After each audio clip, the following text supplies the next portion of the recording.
अस्सलामुअलैकुम नाज़रीन कराम, नई वीडियो में आपको खुश आमदीद कहते हैं। इस वक्त सोशल मीडिया पर भारतीय पायलट शिवांगी सिंह के हवाले से बड़े दावे हो रहे हैं कि क्या पाकिस्तान ने खामोशी से खुफिया तरीके से भारतीय पायलट को इंडिया के हवाले कर दिया है या इंडिया के हवाले नहीं किया गया। क्योंकि आज वाघा अटारी बॉर्डर से पाकिस्तान ने जो भारतीय BSF का सिक्योरिटी एहलकार पूनम कुमार शाह पकड़ा हुआ था उसे भारत के हवाले किया, और दूसरी तरफ जो आपको खबर दी थी कि बहावल नगर से BSF के एहलकार, पाकिस्तान रेंजर्स का एक एहलकार जिसका नाम मोहम्मद अब्दुल्ला बताया गया है, उनको अगवा करके ये ले गए थे, तो वो एहलकार पाकिस्तान के हवाले किया गया है और पाकिस्तान ने पूनम कुमार को भारत के हवाले किया है। जब ये काम हो गया तो उसके बाद दावे हुए कि क्या बना शिवांगी सिंह का, क्या वो खुफिया तरीके से खामोशी से भारत के हवाले कर दी गई हैं, क्या हुआ है क्या नहीं हुआ। अगरचे इस वक्त पाकिस्तान के ऑफिशियल्स और भारतीय ऑफिशियल्स इस बात का डिनाई कर रहे हैं कि पाकिस्तान की जानिब से कोई पायलट खुफिया तरीके से भारत के हवाले नहीं की गई। फिर DGISPR ने जो प्रेस कॉन्फ्रेंस की थी उसके अंदर भी उनसे सवाल हुआ था कि हमने कोई भारतीय खातून पायलट पकड़ी हुई है, तो उन्होंने जवाब दिया था कि ये सोशल मीडिया की खबरें हैं, ऐसा नहीं है। लेकिन पाकिस्तान के अंदर टॉप लेवल के लोगों ने, ऑफिशियल्स ने, इवन पाकिस्तान के टॉप लेवल के टीवी चैनल्स ने दावा किया था कि पाकिस्तान ने भारतीय राफेल की पायलट शिवांगी सिंह को पकड़ा है। अब इस हवाले से दो दावे सामने आए हैं। एक तो जावेद चौधरी इस्टेब्लिशमेंट का बंदा है, उनका दावा यह है कि क्योंकि वो खातून थी, फिर अमेरिका ने इंटरफेरेंस की, फिर क्योंकि सीज फायर होने लगा था इसलिए उसे LOC से ही उसी दिन भारत के हवाले कर दिया गया था। फिर एक और सहाफ़ी हैं और ये इस्टेब्लिशमेंट के बड़े करीबी समझे जाते हैं और जर्नैलों के रिश्तेदार भी हैं, जो मौजूदा जर्नैल हैं, हमाद हसन। हमाद हसन ने भी ये दावा किया था कि DGISPR ने यहाँ तक तो सच बोला है कि हमारे पास कोई भारतीय पायलट नहीं है, लेकिन उन्होंने ये नहीं बताया कि उनके पास कोई भारतीय पायलट कभी था ही नहीं। तो हमाद हसन ने कहा कि पाकिस्तान के पास भारतीय पायलट शिवांगी सिंह थी। अमेरिका की तरफ से मुतालबा आया और सीज फायर की ये शर्त भी थी और कशीदगी कम करने के लिए ये एक अच्छा जेस्चर भी था, क्योंकि वो खातून थी, मर्द होता तो और बात थी, इसलिए उसे LOC से भारतीय हुकाम के हवाले किया गया। लिहाजा ऐसी बात नहीं है कि पाकिस्तान ने कोई पायलट पकड़ी ही नहीं थी, बल्कि उसे सीज फायर के लिए अमेरिका की ख्वाहिश पर, अमेरिका की फरमाइश पर भारत के हवाले किया गया। लिहाजा जो इस वक्त दावे हो रहे हैं कि आज पाकिस्तान ने खुफिया तौर पर पायलट इंडिया के हवाले की है, इसके अंदर सदाकत नहीं है। दूसरी तरफ भारतीय कर्नल हैं, कर्नल सोफिया कुरैशी, पिछले दिनों आपने उन्हें देखा टीवी पर, वो ब्रीफिंग देने के लिए आई। इस वक्त उनकी जिंदगी अजीरन बनी हुई है और दूसरे वो जो उनके फॉरेन ऑफिस के सेक्रेटरी हैं मिस्री साहब, उनको भी धमकियां दी जा रही हैं। खास तौर पर सोफिया कुरैशी क्योंकि मुसलमान हैं तो उनको धमकियां दी जा रही हैं, कत्ल की धमकियां दी जा रही हैं।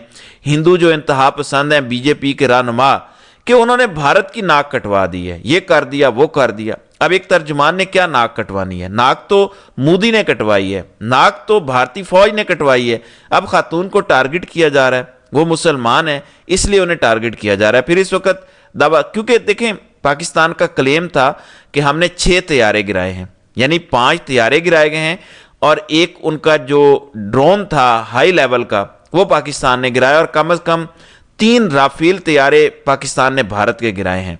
इस हवाले से आज अल जजीरा के अंदर एक खबर छपी है। अभी मैं आपको भारतीय सियासतदानों का इंटरव्यू भी सुनवाता हूं जिससे आपको मजीद तसल्ली हो जाएगी कि तैयारे क्या वाकई गिरे हैं या नहीं। तो अल जजीरा ने यह दावा किया है कि बिल्कुल 60 इंडियन एयरक्राफ्ट उस दिन उड़े थे, जिसके अंदर 14 राफेल थे, बाकी दीगर उनके तैयारे थे। पाकिस्तान की जानिब से 42 तैयारों ने उड़ान भरी थी, जिसके अंदर F-16 थे, F-17 थंडर थे और J-10C थे। ये पाकिस्तान की जानिब से तैयारे उड़े थे। और अल जजीरा ने पूरी तफसील से बताया है कि मुख्तलिफ दावे, फ्रांस के दावे, भारत के दावे, के अमेरिका के दावे कि भारत के तैयारे गिरे हैं। भारत झूठ बोल रहा है, अपने लोगों को बेवकूफ़ बना रहा है। और इस सिलसिले में एक इंटरव्यू भी सामने आया, वो इंटरव्यू भी मैं आपको सुनवाता हूं, थोड़ी आपको तसल्ली हो जाएगी कि वाकई भारत के साथ हुआ क्या है और भारत कितना बड़ा इस वक्त झूठ बोल रहा है और अपने लोगों को वैसे ही बताने में लगे हुए हैं कि जैसे उन्होंने पाकिस्तान के तैयारे गिराए हैं और उनका कोई तैयारा ही नहीं गिरा। तो ये ज़रा सुने कि भारत के अंदर भारत के लोग वहां बैठकर क्या कह रहे हैं, ये जरा मुलाहिजा करें। 3 राफेल मार गिराए उन्होंने, इस पे कोई सवाल क्यों नहीं कर रहे?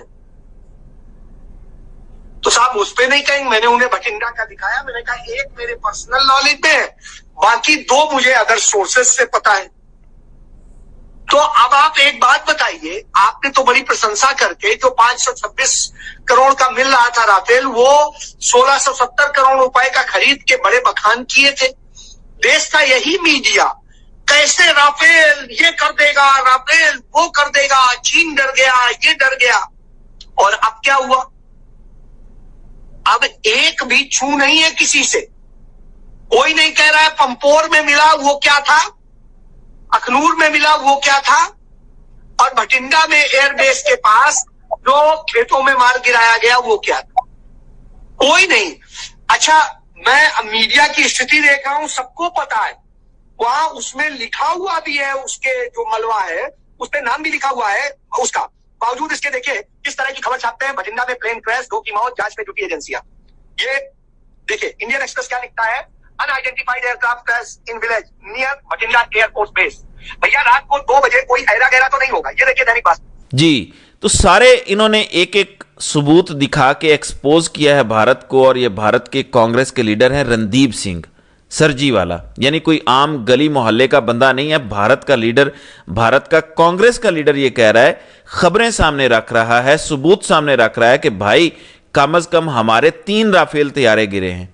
लेकिन राफेल तैयारे गिरने से भी जो पाकिस्तान के अंदर बड़ी कोई चीज गिरी है वो है नवाज शरीफ, जो बिल्कुल बोला ही नहीं है। और इस वक्त नून लीगियों से, अजमा बुखारी से सवाल हो रहा था कि इतना बड़ा मिशन और किधर गया कौम का लीडर नवाज शरीफ, तो अजमा बुखारी वही बेशर्मी के साथ एक ही जवाब कि असल में नवाज शरीफ तो सारे ऑपरेशन की खामोशी से निगरानी कर रहे थे, ये जो भारत को जवाब दिया गया है ये किसका विजन था, ये तो नवाज शरीफ का विजन था और नवाज शरीफ की वजह से ये सब हुआ।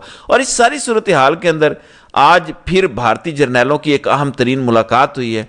भारतीय सदर की जानिब से तमाम जर्नैलों को ब्रीफिंग के लिए बताया गया है कि बताएं आपने ऑपरेशन सिंदूर के अंदर क्या उखाड़ा है। लिहाजा भारत पर मुसलसल दबाव बढ़ रहा है। इमरान खान ने भी अडियाला जेल से यही कहा था कि मोदी पर प्रेशर है, मोदी पागल शख्स है, मोदी पाकिस्तान से बदला जरूर लेगा, पाकिस्तान को अलर्ट रहना होगा। फिर डोनाल्ड ट्रंप, आपको पता है अमेरिका से सऊदीया पहुंचे हुए हैं, बड़ी अहम मुलाकातें उनको हो रही हैं। आपको पहले भी बताया था कि उन्होंने सीरिया से, शाम से पाबंदियां हटाने का ऐलान किया। $600 अरब के उन्होंने अमेरिका के साथ मुख्तलिफ एग्रीमेंट्स किए। अब डोनाल्ड ट्रंप की सऊदी अरब के अंदर इंतहाई अहम मुलाकात हुई है, और यह मुलाकात हुई है सीरियन सदर से। सीरिया के जो नए सदर हैं अहमद अस-सहारा, ये अहमद अस-सहारा वही हैं जिन्होंने हुकूमत ख़त्म की बशार अल असद की, और आज से 6 महीने पहले ये अमेरिका के अंदर डिक्लेयर्ड टेररिस्ट थे, दहशतगर्द थे, अमेरिका की हिट लिस्ट पर थे, टॉप 10 दहशतगर्दों के अंदर इनका नाम था। और आज अमेरिकन सदर ना सिर्फ उस दहशतगर्द से मिल रहे हैं बल्कि तस्वीरें भी बना रहे हैं, बल्कि सीरिया से पाबंदियां हटाने का भी ऐलान कर रहे हैं। तो इसका मतलब क्या है? मतलब बड़ा वाज़ेह है कि शाम के अंदर जो बशार अल असद की हुकूमत ख़त्म की गई, तख्ता उल्टा गया, बगावत करवाई गई, ये बागी शागी जो सारे आए, इसके पीछे सऊदी अरब का हाथ था, फिर अमेरिका का हाथ था। तो अमेरिका खुद ही अपने लोगों को सिर्फ छुपाने के लिए कि ये हमारे लोग नहीं हैं, उन्हें दहशतगर्द डिक्लेयर करता है, उन्हें इस्तेमाल करता है और बाद में उन्हें ग्रीन सिग्नल देता है और उसके सारे दाग धुल जाते हैं। तो इसका मतलब ये है कि शाम के अंदर ऑपरेशन रजीम चेंज के अंदर 2 मुल्कों का बड़ा अहम किरदार था, एक अमेरिका और दूसरा सऊदी अरब, क्योंकि बशार अल असद ईरान के साथ उसके ताल्लुकात थे, रशिया के साथ उसके ताल्लुकात थे और अमेरिका को यह पसंद नहीं था, लिहाजा उनका तख्ता उल्टा गया। और आज उनकी मुलाकात हुई है डोनाल्ड ट्रंप के साथ। और पाकिस्तान के अंदर लतीफ़ा सुने, नून लीग जाहिल, पढ़े लिखे तो लोग हैं, ये पढ़े लिखे तो ये हैं नहीं, पूरी नून लीग इस वक्त, ये जो अहमद अस-सहारा की तस्वीर है डोनाल्ड ट्रंप के साथ, उसने भी क्योंकि दाढ़ी रखी हुई है, कोट शोट पहना हुआ है, पैंट कोट, तो नून लीग ये रिपोर्ट कर रही है कि देखो देखो अताउल्ला तारड़ की डोनाल्ड ट्रंप से मुलाकात हो गई है। देखो अताउल्ला तारड़ की बड़ी कामयाबी, सऊदी अरब के अंदर मोहम्मद बिन सलमान के साथ और डोनाल्ड ट्रंप के साथ मुलाकात हुई है। यह है शहबाज शरीफ का विजन। तो इतने जाहिल, इतने नखट्टू और इतने नालायक हैं, फिर इन जाहिलों के हवाले मुल्क किया हुआ है और ये जाहिल कहते हैं कि हमने भारत का मुंह तोड़ जवाब दिया है। तो नाज़रीन किराम, آپ کی اس ویڈیو کے حوالے سے کیا رائے ہے؟ آپ اپنی رائے کا اظہار کامنٹ سیکشن میں ضرور کیجیے گا۔